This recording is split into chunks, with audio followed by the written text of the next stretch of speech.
Assalomu alaykum. Sizlar bilan darslarimizni davom ettiramiz. C# ga bag'ishlangan darslarimizning navbatdagi qismida biz switch operatori haqida gaplashamiz va shu bilan birga random class haqida ham.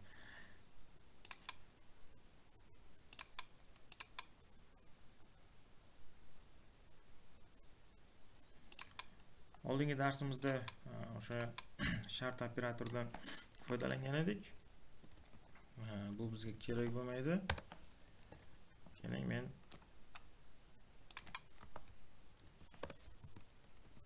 switch haqida gaplashaylik. Switch bu tanlash operatori hisoblanadi.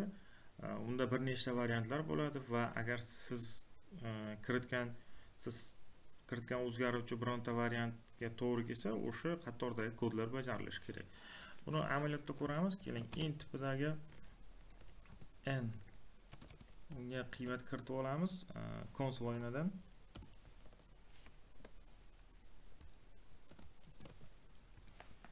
Line.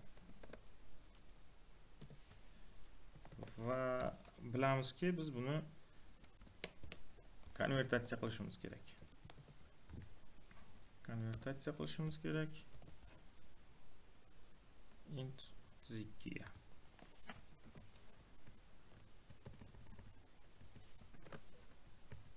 Xo'sh, demak, endi kiritib oldik. Men foydalanuvchiga endi kiritish haqida hech qanday xabar qoldirmadim. Bu menimcha muammo emas biz uchun.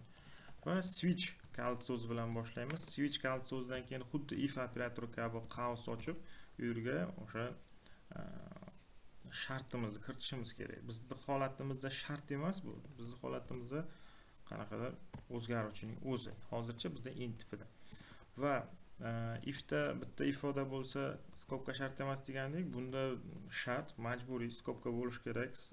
Switchning tuzilish sintaksisi shunaqa.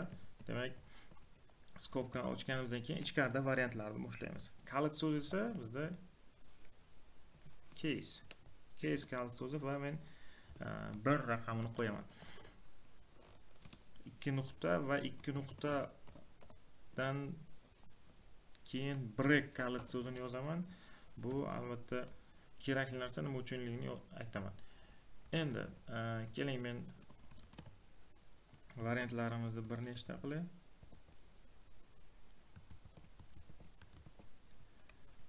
Xo'sh. 2 3 4 5. Demak, 5 ta variant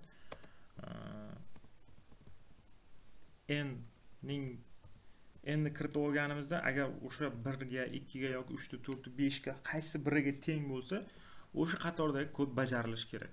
Demak, men 1 ga bo'lgan joyiga tanlangan qismiga kod yozaman. Soddaroq kod yozishga harakat qilaman. Keling, shunchaki bahoyingiz juda yomon degan jumlani chop etish uchun chop etsin. Xo'sh, endi xuddi shu kodimizni qolganlariga ham ko'chirib olaman. Bahoyingiz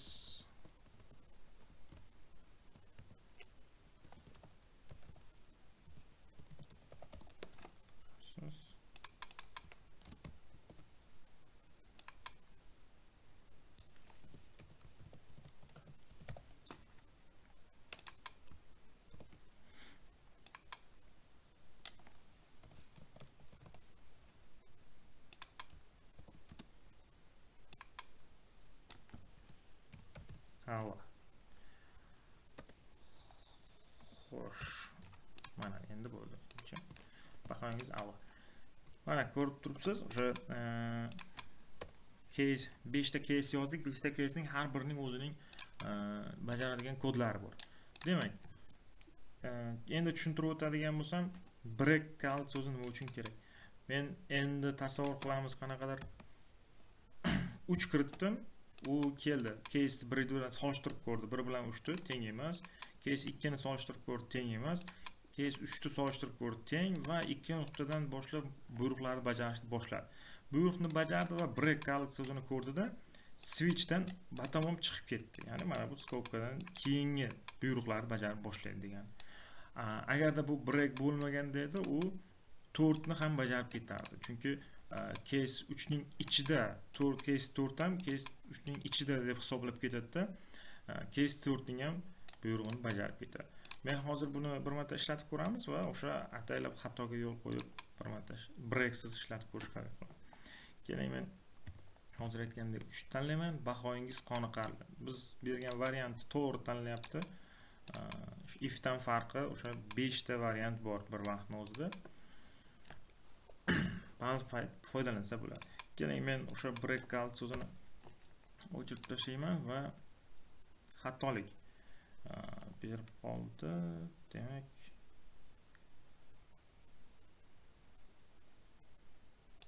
mana bu buyrug'imizni ham o'chirishimiz kerak menimcha. 3 ni tanlaganimda bahoyingiz yaxshi deyapti. 4 ni o'sha buyruq ichida deb ketyapti. Men 4 ni tanlaganimda ham bahoyingiz yaxshi deydi. Demak, o'sha bir xil qaysi variant tanlashimizdan qat'iy nazar bir xil javob beradiganlarga shunday yo'l tutsak bo'ladi.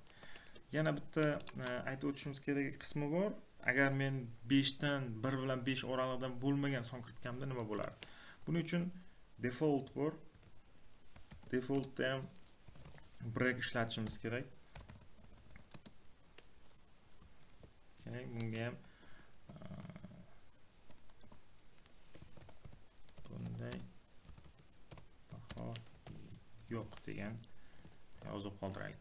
Agar men 1 bilan 5 oraliqda bo'lmagan son kiritsam, misol uchun -8, bunday baho yo'q degan variantni tanlayapman. Switch operatori unchalik qiyin emas. Ba'zi holatlarda juda kerak bo'ladi. O'sha o'rnini bosa olmaydi if operatori yoki boshqa bir operatorlar. Demak, switch operatori ham juda muhim. Va maslahat beraman, ushbu elektron darsligimizdan tanlash operatoriga berilgan masalalarni yaxshilab o'qib chiqishlar. Albatta, bu elektron kitob C++ uchun bag'ishlangan. Boshida o'sha C# dan foydalanish mumkin. Boshidagi tushunchalar hammasida bir xil, agar yanglishmayotgan bo'lsam. Keling, endi random class haqida gaplashay. Biz har safar o'sha readline qilib konsollardan ma'lumot kiritib olyapmiz. Buni tasodifiy sonni tanlashda randomdan foydalanib qo'ysak bo'ladi. Bunaqangi o'sha qiynalmasak ham bo'ladi. Random klassidan random degan obyekt oldim. Obyekt bu nom, buni xohlaganingizdek o'zingiz qo'yishingiz mumkin. Men random deb yozib qoldim. Va new calit so'zi bilan o'sha klassdan yangi obyekt olayotganimizni bildiramiz va random konstruktorni chaqira olamiz. Bo'ldi. Demak, bu klass o'zi C# da mavjud, yozilgan, faqat uni obyekt olsak bo'ldi. Klassning nomi, obyektning nomi, new calit so'zi va konstruktorning nomi. Keling, endi men o'sha randomdan foydalanaman. Menga endi konsol o'yinidan ma'lumot kiritib olish shart emas. Men shunchaki randomning next metodini ishga tushiraman. Next metodini ishga tushirish jarayonida bir narsaga e'tibor berish kerak. Bu yerda biz kiruvchi ma'lumot qabul qiladi bu metod. Misol uchun men 6 ni yozib qo'ysam, 0 dan to 6 gacha bo'lgan sonlar oralig'ida tasodifiy sonlar bittasini tanlaydi. Bu har safar har xil son tanlaydi. 0 dan 6 gacha bo'lgan sonlarni tanlaydi. Bu yerda 0 ni ham tanlashi mumkin. Bizga 0 kerak emas. Shuning uchun men bu metodning override qilingan ikkinchi holatini tanlayman. Mana ko'rganingizdek chiqyapti, minimum o'zgaruvchining minimum qiymati va o'zgaruvchining maksimum qiymati. Maksimum qiymat deganda maksimum qiymatigacha 6 ni tanlamaydi hech qachon, lekin 1 ni tanlaydi. Demak, 1 dan 6 gacha bo'lgan raqamlar tanlash mumkin. Bizga ham aynan mana shu kerak edi. Keling, men uni ishlatib ko'raman. Bahoyingiz qoniqarsiz. Bu bizda shuni 2 ni tanladi. Bahoyingiz juda yomon. Demak, bu safar 1 ni tanladi. Bahoyingiz qoniqarli. Demak, 3 ni tanladi. Mana ko'rib turganingizdek tasodifiy sonlar tanlayapti. Buni ham foydalanishni maslahat beraman. Menimcha hammaga tushunarli. Agar kimgadir tushunarsiz bo'lsa, murojaat qilishlari mumkin, yozishlari mumkin. Albatta javob olasiz. Hozircha menda shu.